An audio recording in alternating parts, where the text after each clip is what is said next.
hardest thing for me was learning how to manage people, thinking that everybody's the same as you and that everybody's motivated by the same things and has the same knowledge. And it's being tolerant that people don't have that knowledge because, yes, you're older, you've been doing it longer.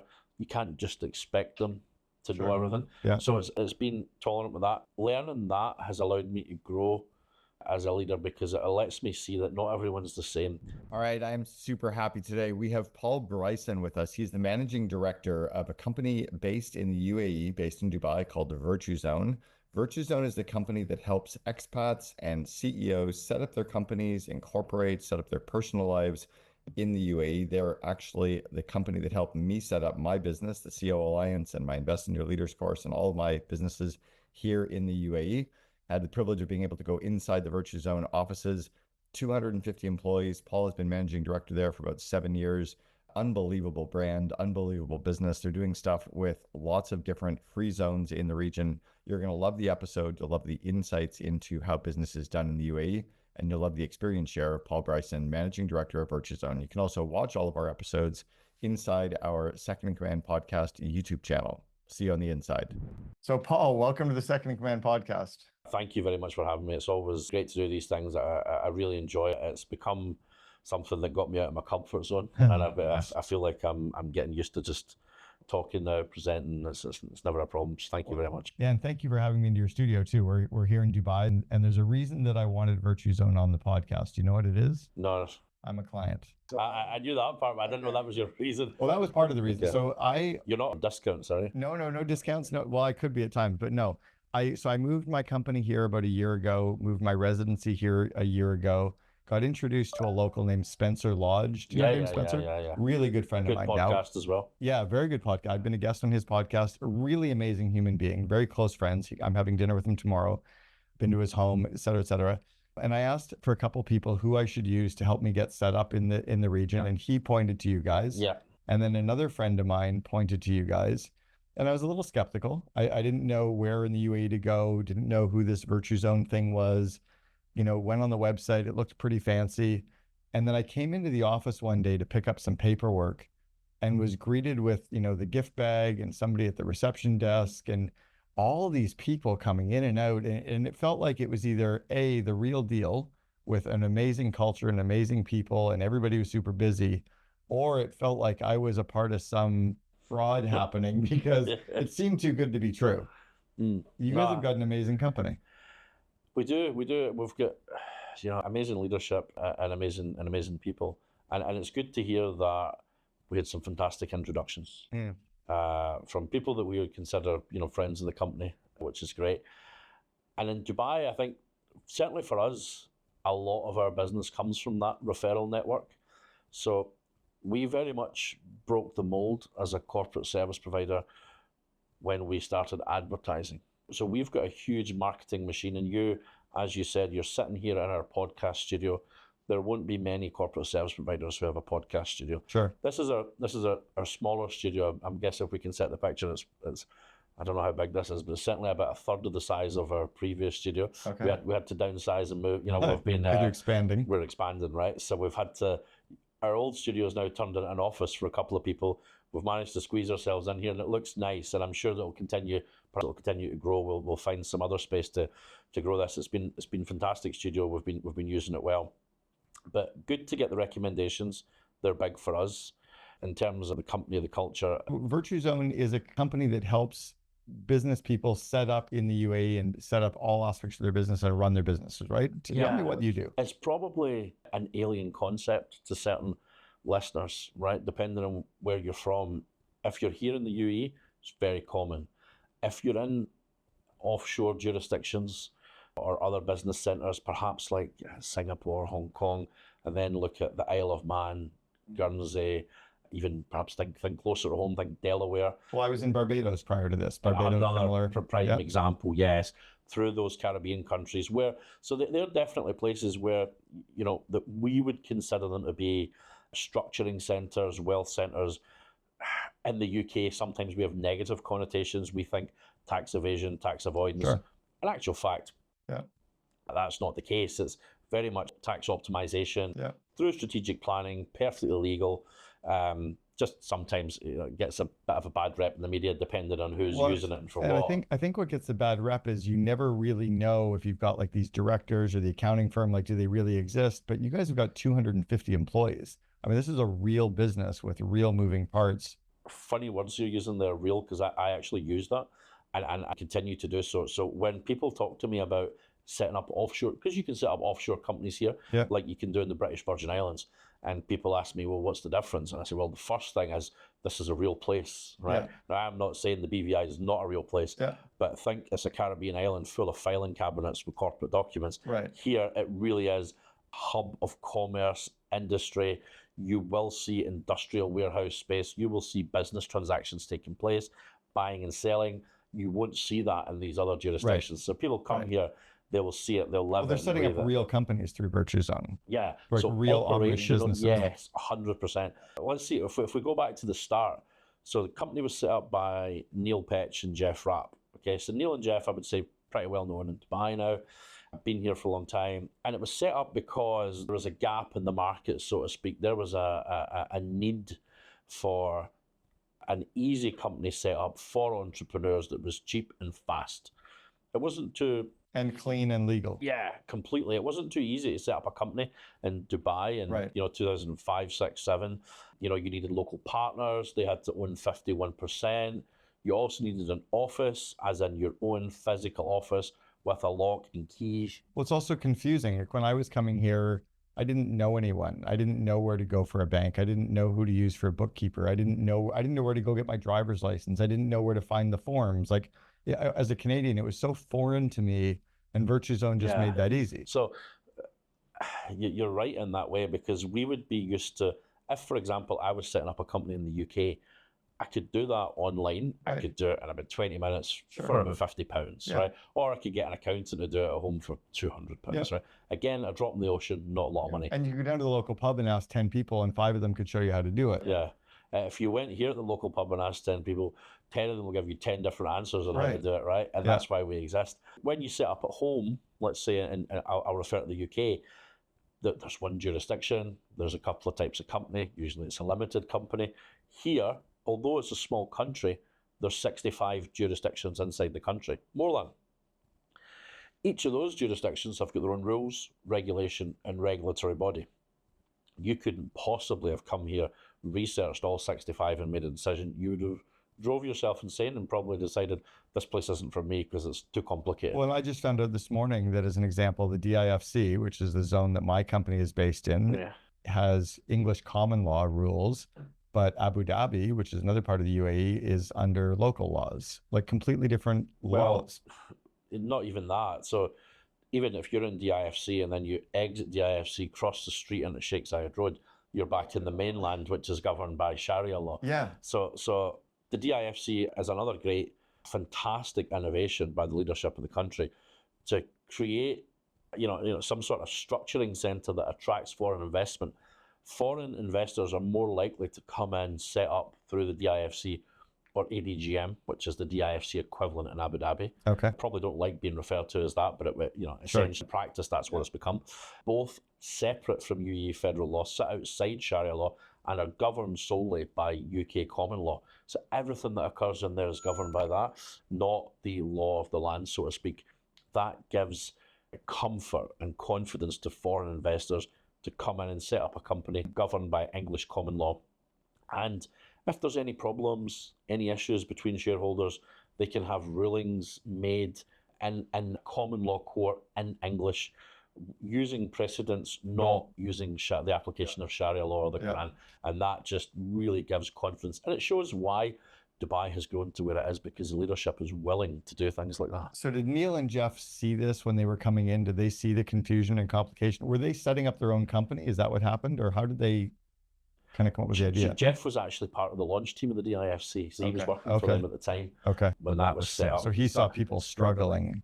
Yeah, but Neil would have seen it as well. So Neil would have definitely seen it. He had a few business interests at that point, and they were kind of close. So the way that it started here is they were quite close to the royal family in Fujairah at the time, and the royal family in Fujairah had said, look, we've got a free zone here in Fujairah. So Fujairah is 2 hours north.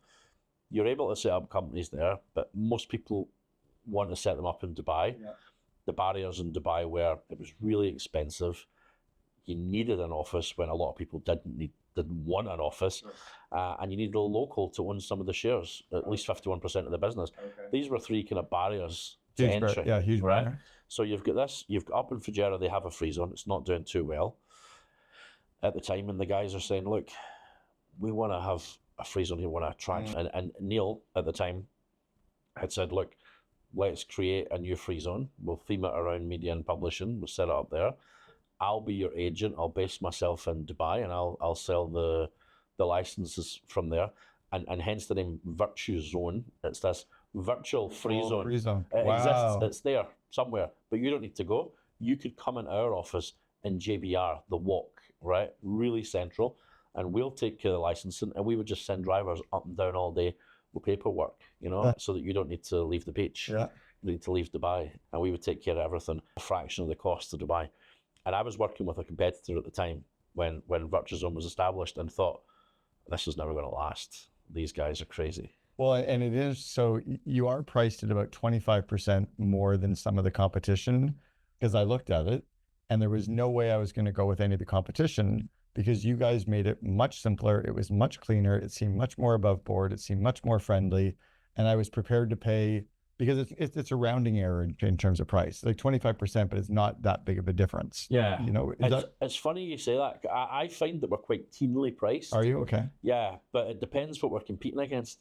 So I would say... But I mean, I didn't even care. Like, if I go out for a really nice steak dinner and I'm going to pay $40, or do I go for an okay steak dinner and I pay $30, it's 25% more, but for $10, yeah, who cares? no, we're not talking hundreds of thousands of dollars, totally like $1,000, $2,000. I think that means we've done our job and shown you the value. Huge value. And that's what I tell the consultants. And the fear was gone, because especially when I came into the office.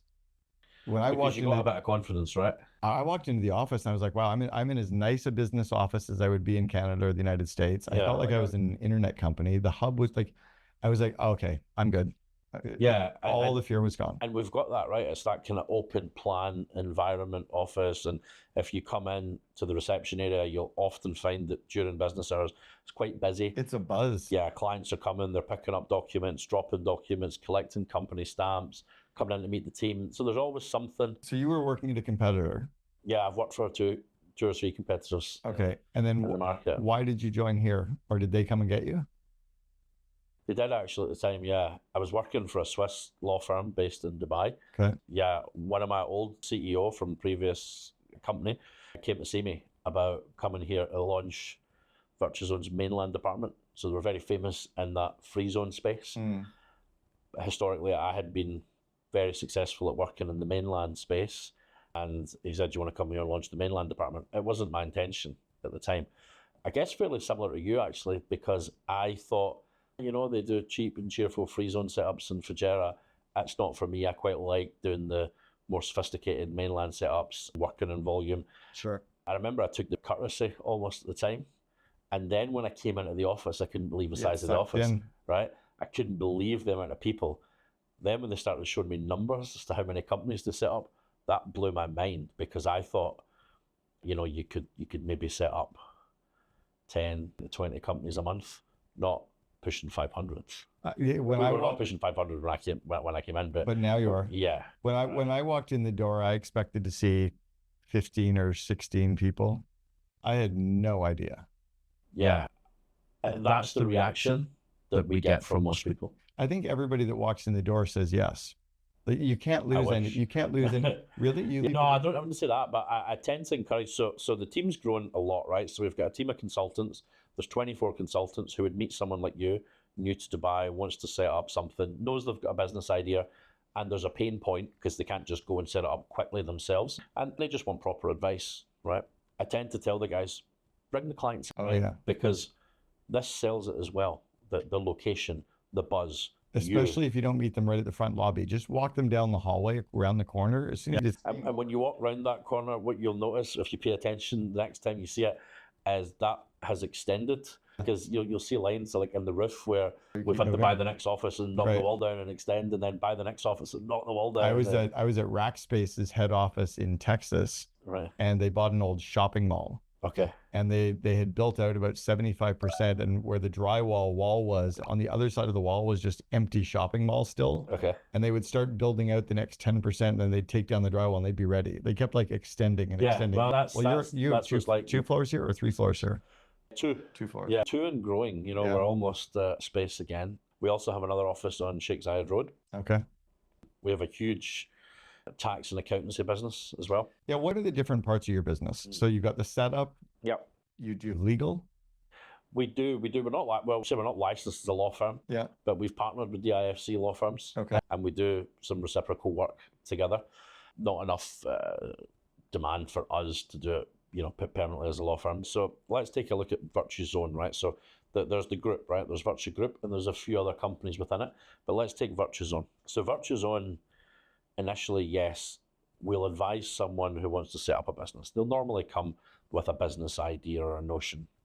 And the first thing we want to know is, where's the audience for the product or service?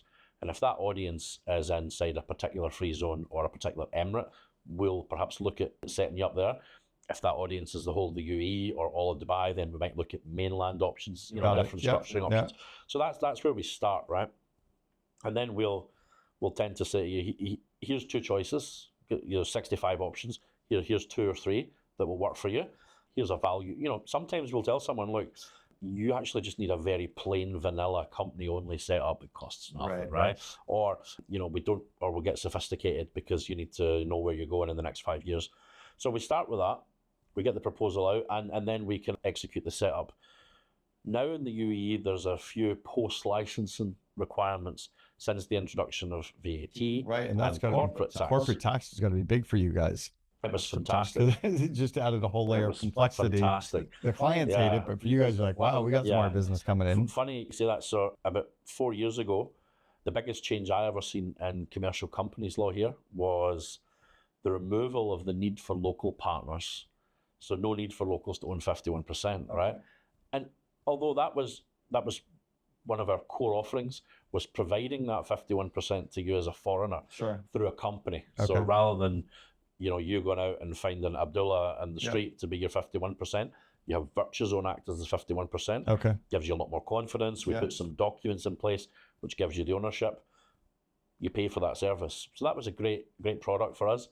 When that was removed, we took a bit of a hit because people could just own the companies 100% and didn't need us for that. Yeah, so you lose that service.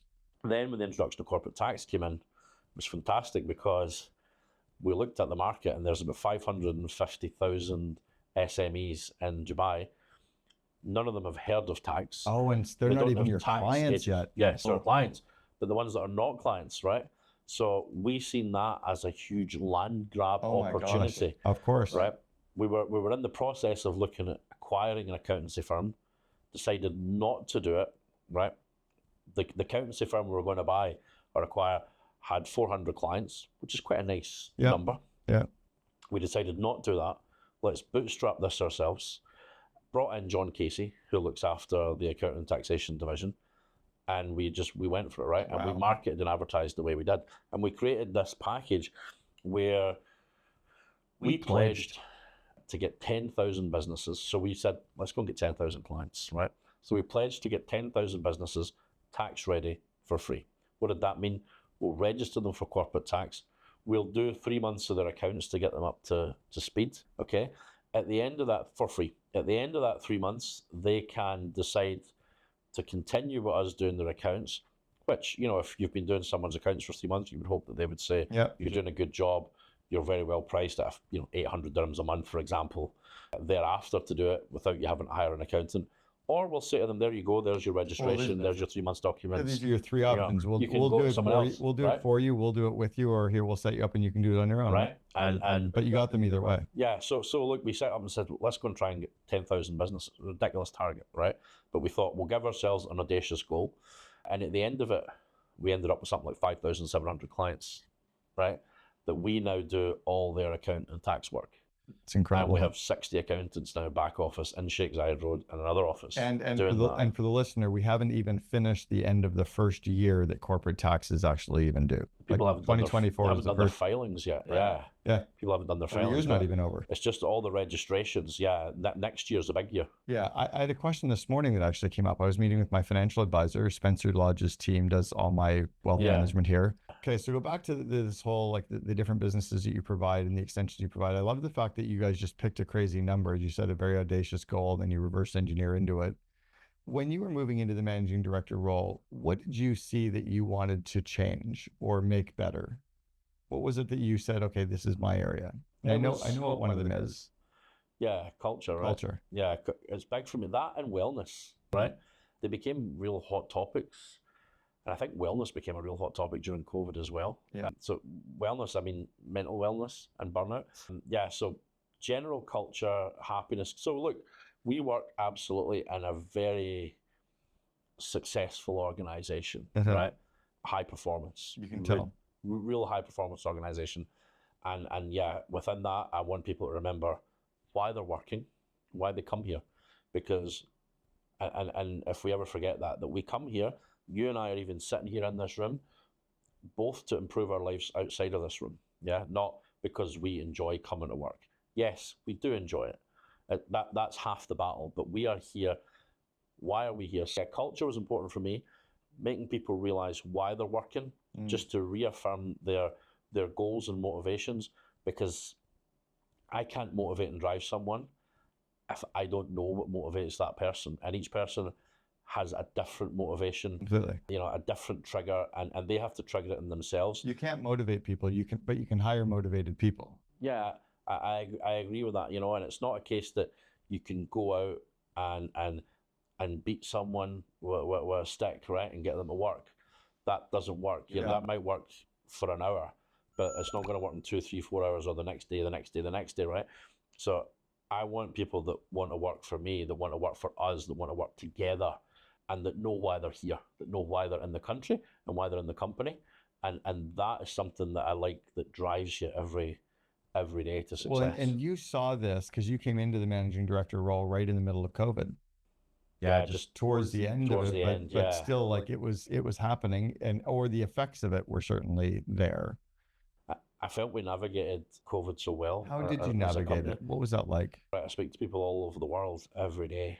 Dubai, like, first of all, let's say, look at it at a macro level, Dubai just handled it so well. What did they do? I wasn't looking at Dubai. We were locked down for not call it lockdown. We were locked down for a month. Okay. Right, that was it. Okay. A month. We were back in the office a month later. Okay. I have friends that work from home for 2.5 years. Oh yeah.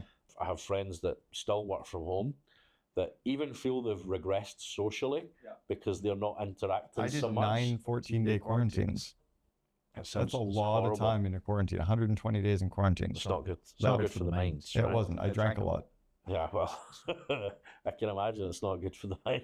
But so the country handled it so well. I mean, if I wanted to go shopping for groceries, I could go onto the Dubai Police app, apply, and they'll send me up, and I get to go out for 90 minutes, right? So I need to get out, get back. If anyone stops me, I can show them why I'm out. So limited amount of people were out at any one time. It was really, it was really good. We were back in a month later. We put precautions in place in the office. We worked in 2 different shifts so that only half the people were in at any one time. Okay. We installed the necessary PPE at the time, but that we didn't lose people. We didn't cut salaries. We managed to maintain, and then Dubai really boomed because we seen people that were locked down in other countries. Right. This is saying, here. I'm not doing this anymore. I am getting out of here. And Dubai really just killed it, right? From a business standpoint, you've got digital nomads coming, crypto kids coming, people who can work remotely, just coming here, setting up, living here, operating from here, living a great life, well connected, can fly in and out. I just thought of a group that you guys have to connect with. Do you know the company called Mind Valley? Vishen Lakiani? No. They're holding an event here in January called Future Human. They'll have 6,000 people. Most of them are digital nomad entrepreneurs.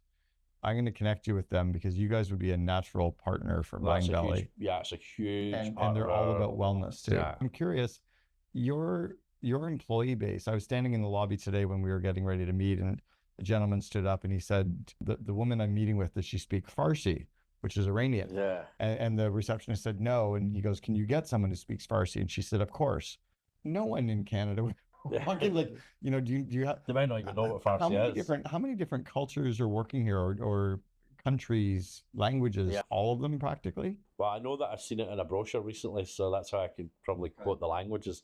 I think it's something like 28 languages. It's a lot. I think all the continents are pretty much covered. Is it easy to get them to mix when there's just so many? Is it just become like a melting pot of amazing cultural Dubai is like that, right? So Dubai as a city has over 200 nationalities, right? And for the most part, people tend to coexist quite harmoniously. Yeah.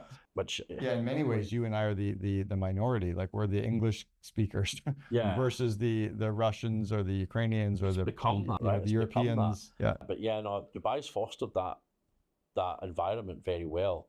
And even from, if you think we are all guests here, and you know, we have local hosts, and they've been so tolerant and accommodating of non-UE nationals entering the market, knowing the value of having these people, you know, expats here.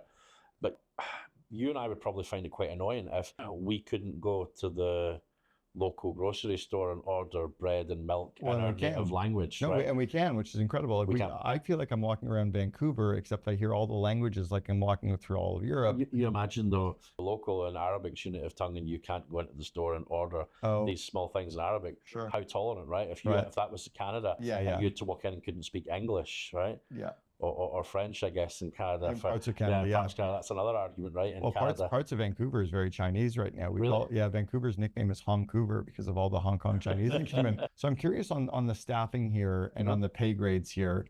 What are the pay grades like relative to Europe or relative to North America? I guess are they paid in local? Everyone's paid in local currency. Okay. For the job that you do here, if you were doing an equivalent job, you'd be getting paid more somewhere else? No, I would say you'd definitely be getting paid more here. But the cost of living is high as well. Yeah. So it's relative. Okay. If you were to ask me how many pints of beer I can buy from my salary versus at home, then for sure I could buy more here than I could in the UK. Okay, so the amount of earnings that you're getting locally, your disposable income is higher here. Should be. Well, think about it, right? Most people come here to work. Because of taxation. Yes, right? So can be the case that you would earn more money than you would at home. Yeah. Plus you're not paying the tax on top of it. So it's like a double hit, right? There's two kickers there. And most people come here to provide a better life for families at home. Let's say somebody in the UK was making $100,000 for our listener, because they're mostly North American. If you're earning $100,000 in London, what would you be earning at Virtuzone for the same kind of a job? Half? Yeah, no, hard to say. If you were looking at the UAE, let's not say Virtuzone, but if you were looking at the UAE. Well, that's my next question was against the UAE then. Yeah, if you were looking at the UAE, you would earn more money here than you would there. Okay, so you're earning more money here than you are in other jobs in the UAE. And is that part of your strategy, buying up the talent?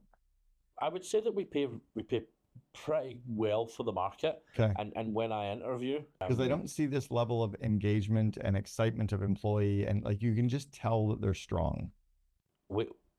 So part of my recruitment strategy has changed a little bit. When I first came in, especially in that consultant role, you know, that person that meets you and talks to you about Dubai and why you should consider Dubai. Previously, I would have hired consultants or people who were used to doing business development or closing deals, right? And teach them. It's a very technical sale. And it can take a year to get people up to speed. Sure. Using technical language and jargon, and not just using it, understanding it and why it's there. Yeah. And there can be a lot of legal language as well. So I changed to start hiring from competitors or people from the market who had a bit of experience.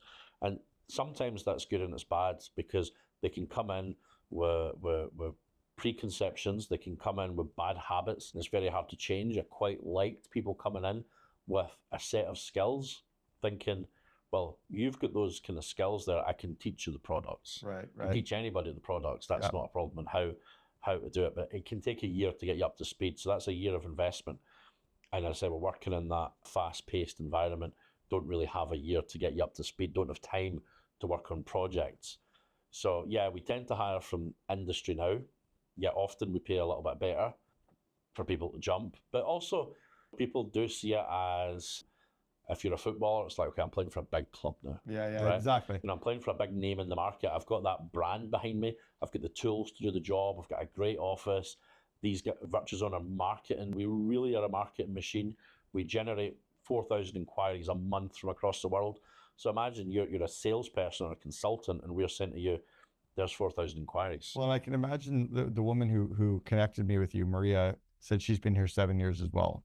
And I don't imagine you very high turnover, employee turnover. No, I would say, yeah, is it's it pretty low? Yeah, it's a fair point. It is, I pretty guess low, people don't quit. You probably fire the underperformers, but I can't see a lot of people quitting once they're here. Yeah, no, that's fair. And sometimes with the underperformers, you don't want to have them in your team, right? Because they can really bring down the mood and the energy of other people. They're like a cancer. And we try and cut them out. And I've used that phrase, like a cancer, before. And the best way to deal with it is to cut it out and remove it. And we tend to remove, if people become underperforming, they start getting toxic, start bringing down and affecting. The top performers will always be the top performers, I find. But you've got these mid performers as well. Yeah. And these cancers underneath them can affect these people. Well, and that's faster than they can affect the top performers. The mid players are solid. I don't mind that. I always say the A players are the racehorses. Yeah. The B players are the workhorses. And the C players we have to send to the glue factory. Yeah, okay. But I don't mind having a team of workhorses with a bunch of A's. Like it's totally fine, yeah. We done an exercise, actually. We do some external training with some people, and we done an exercise recently where we looked at a lot of metrics of people, performers. From a sales standpoint, it was people that pitched big revenue, that closed loads of deals or not a lot of deals. There was loads of metrics in there, but the number that came back better was, the question was, would you rather hire the closer, right? And there's loads of facts about the closer, or Mr. Efficient, right? And everyone's like, well, the closer. The answer was Mr. Efficient, more revenue over the year because of the consistency, right? And you wouldn't have thought that unless you went deep dive in it, but you need the star player as well. I heard another interesting, I heard a data point the other day that the square root of the number of your employees produce 50% of your output. So if you have 250 employees, it's 15 people produce 50% of the output. So you're spot on with that. So we have, amongst three, let's say we've got three big revenue teams. Yeah. The biggest one has 24 people. Of the 24 people, 5. I'm going to say 6. Yeah. 5 or 6. Yeah. I couldn't give you the percentage. And this isn't even just revenue, it's the operations, finance. So these are the, God forbid they ever quit, right? These are the star players. How do you handcuff them? How do you keep them? Good one. Well, they're probably listening to this, so I can't say. I don't want them to know. No, because I think it's good to say. I think it's good for them to know, actually. Yeah, no, it's important. I think the star players know that the star players. They know how much we rely on them, how much we want them. They're not only remunerated financially, they have some freedoms that other people don't have. You care about them? Yeah, and I think it's important to show that. And that's all part of that cultural wellness thing. Well, it's interesting. You walked in to do this podcast and you kind of had a jacket on. You're like, I don't want to wear this jacket. I'm like, I didn't want you to wear the jacket. Like, you seem like a very approachable, very human leader.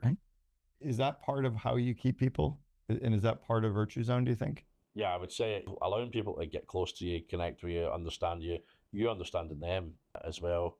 And not just their birthday, but like getting to know them. Yeah, I think that helps you. We spoke about motivation, I think, before we went on air, and that's part of it. If you understand people individually, you can get more out of them if you really understand who they are, and they will want to work for you. Yeah. They find you that leader. But true what you say, a high percentage of the output comes from a small percentage of the people. And often, if we need that extra effort, that extra boost, if we've got deadlines and things coming up, the natural thing people look at is, well, let's go to these poor performers. They're doing so bad. Let's push them to get something.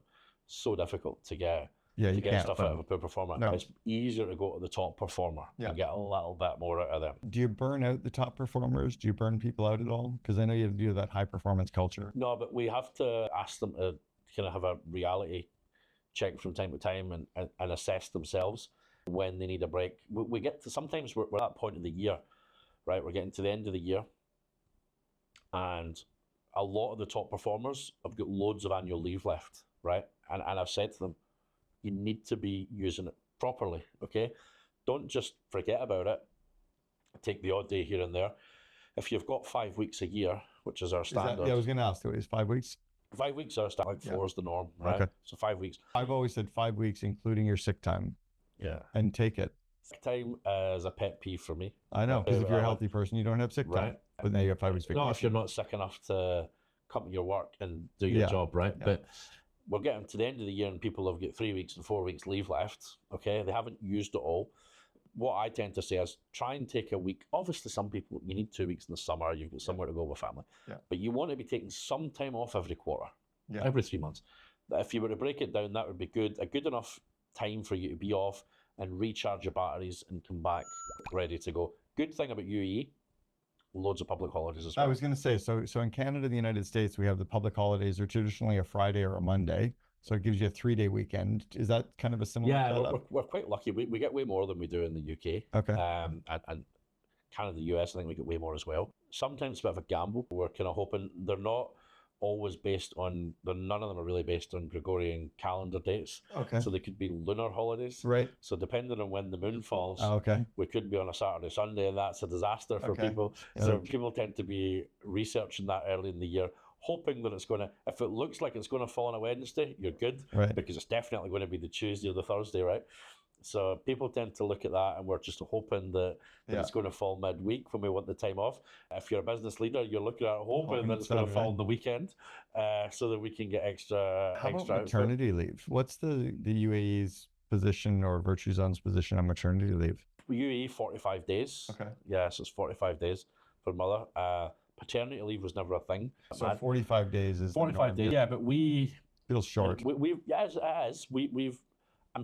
People come back faster, right? Well, the US is about the same. It feels short. But in the UK, it's common for people to take a year. I've got a close friend that just done it, and she took the year. She took the maternity leave, plus you can then take a longer period on 50% salary, and the whole time lasted about a year.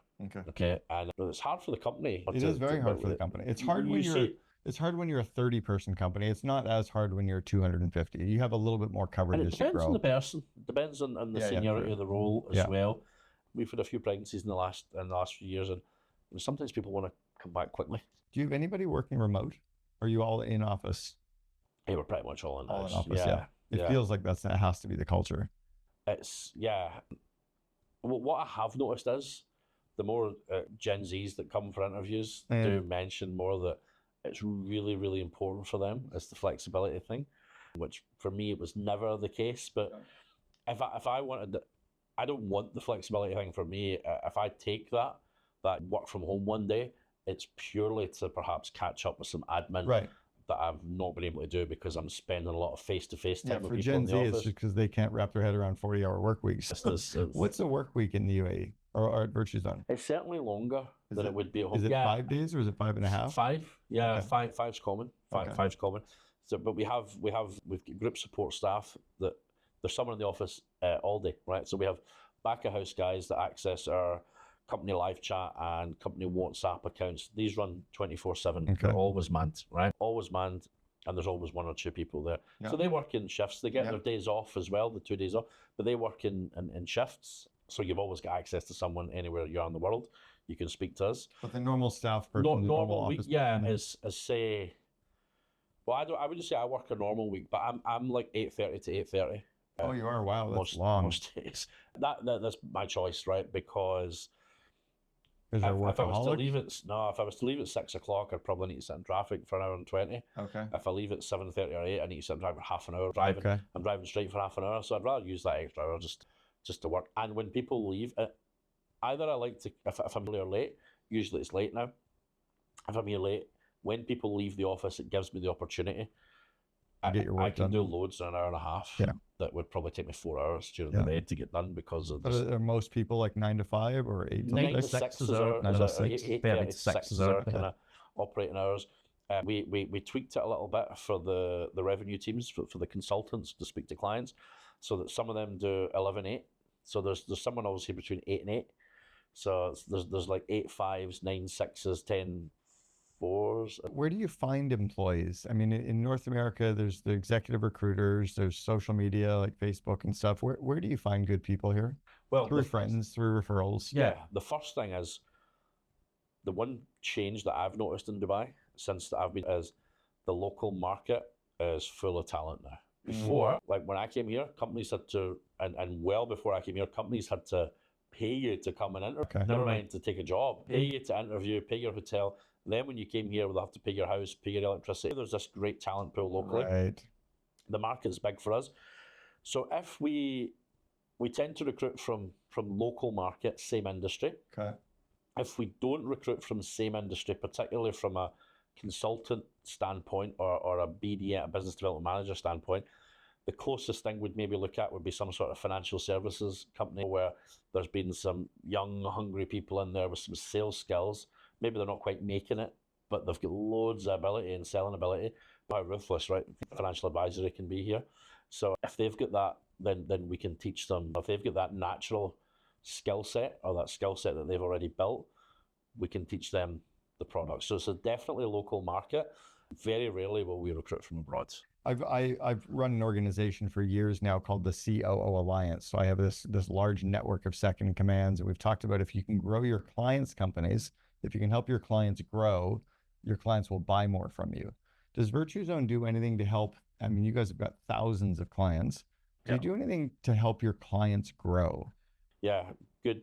Like training programs, bringing in speakers, plugging them in with resources? So not from the training programs and the speaker standpoint, but one of our big, I said we did COVID well, one of our big virtual COVID things was we created this online marketplace for clients where clients buy from each other. Oh, nice. Right? People weren't doing so much business. So we said, look, let's put you all together, come up with an offer for other clients. You put them all in one place and let them work under that Virtuzone umbrella. Because we're such a huge marketing machine, we often will partner with clients, run offers for that client. So if you've got as an affiliate, like will you pay a percentage? Depends. You know, we can you can barter, maybe barter something, maybe do an affiliate thing, maybe split some fees, whatever. Right? I used to run the largest barter company in North America.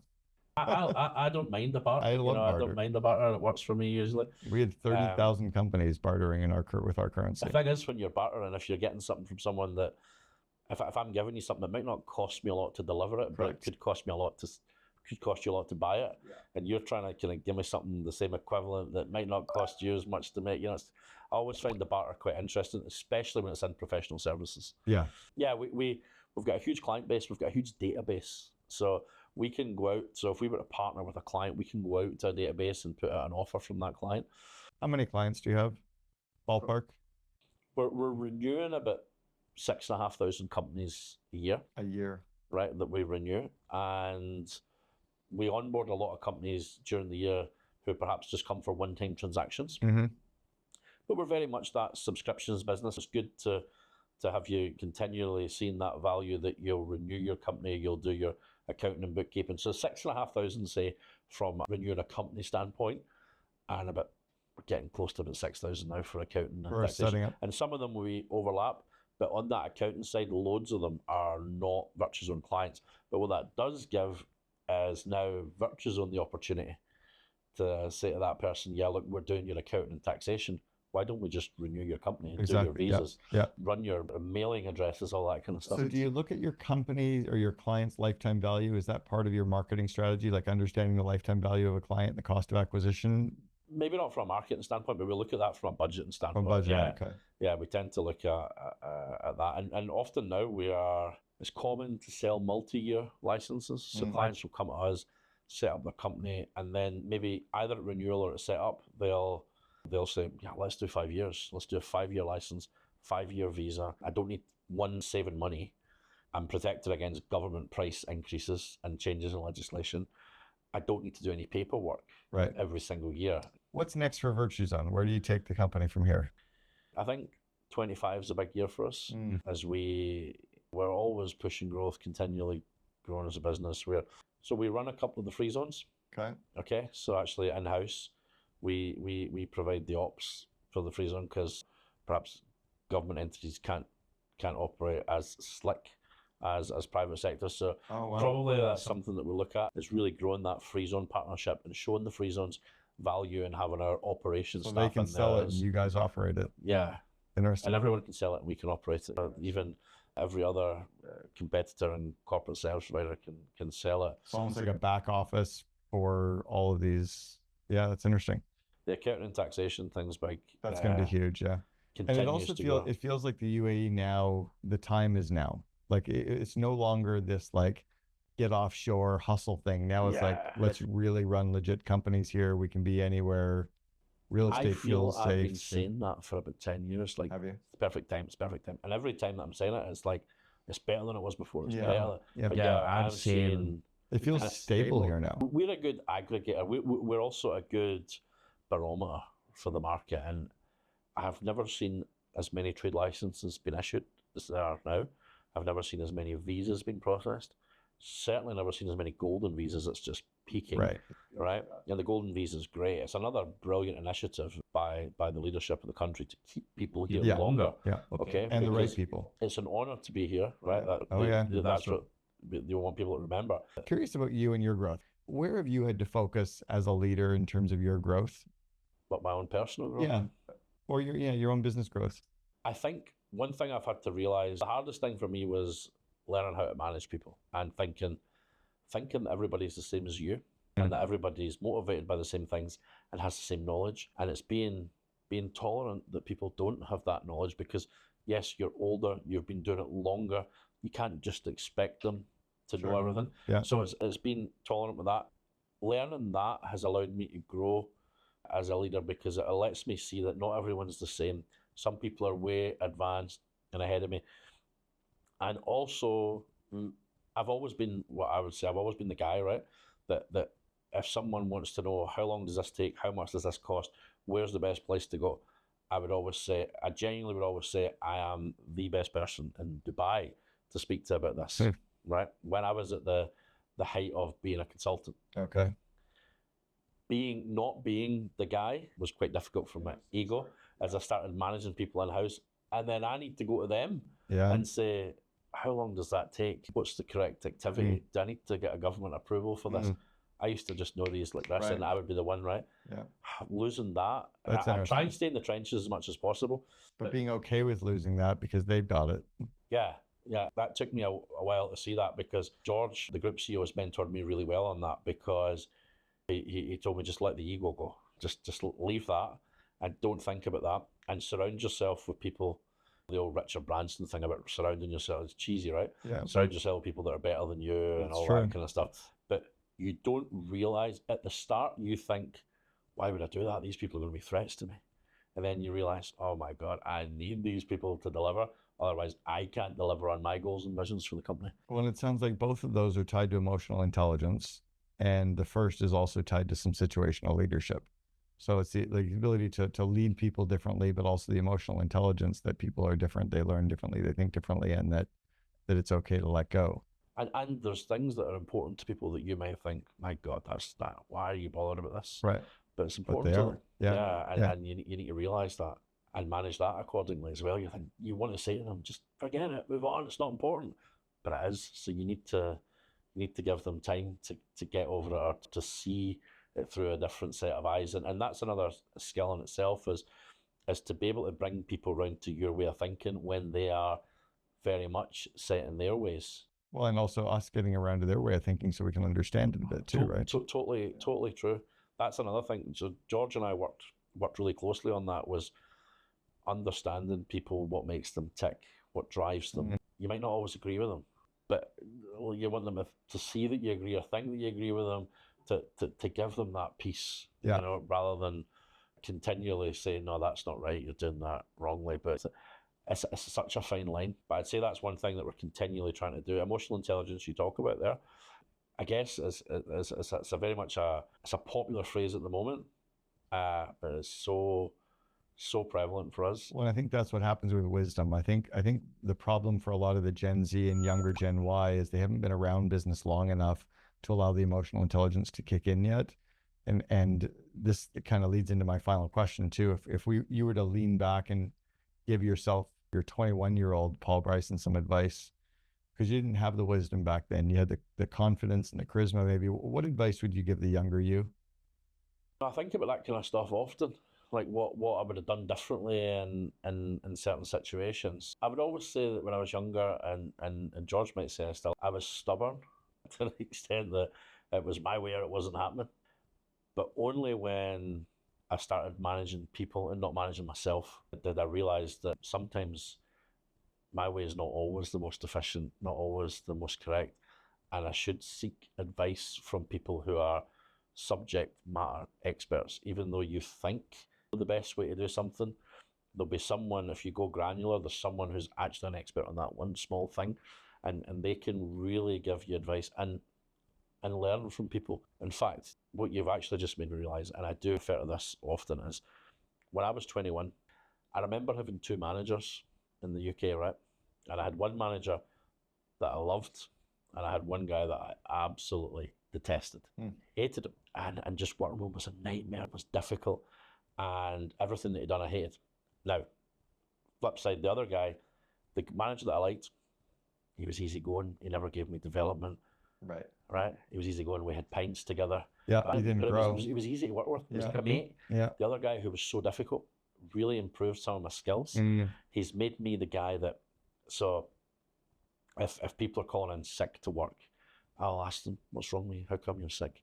And they'll tell me, and I'll say, just take a couple of paracetamol, go to bed for 2 hours, come in. And I used to, when this guy gave me this chat when I was 21, I would be like, oh my God, give me a break. I just need a day off. Yeah. But I realized that he was doing a job. He was just doing his job. He was driving a business. He was super successful for results. And I thought, you know what, looking back, and I remember thinking, I hated that guy. Maybe I didn't like the way he approached, but I was different then. But I really learned that that he wasn't a bad person, and that I was actually picking up skills from him. It sounds like you got a phone call to make. Picking up skills from him. What? Sounds like you have a phone call to make. Oh, no. Or drop him a I message don't like and say him. thank you. I don't like him.